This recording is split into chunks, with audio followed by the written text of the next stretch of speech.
hapon po ng June 30, 2024 na kung saan sa ngayon ay patuloy pa rin na easterlies ang hangin na umiihip sa silangan ng Luzon at Visayas. Ang habagat ay nasa kanluran po ng ating bansa at patuloy pa rin ang Intertropical Convergence Zone na nag-i-extend sa silangan po ng Mindanao. At ito naman ay pinapakita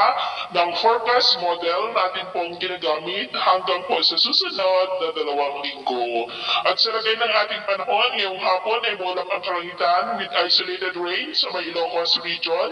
Cordillera, Cagayan Valley, ilang bahagi ng Central Luzon, Metro Manila, Calabar Zone, Bicol Region, Mimaropa, ilang bahagi ng Panay Island, Negros, Leyte, Bohol, Cebu, ilang bahagi ng Samar, Zamboanga Peninsula, Northern Mindanao, Caraga, Davao Region at Sorsogon, maging po sa ilang bahagi ng Sulu Archipelago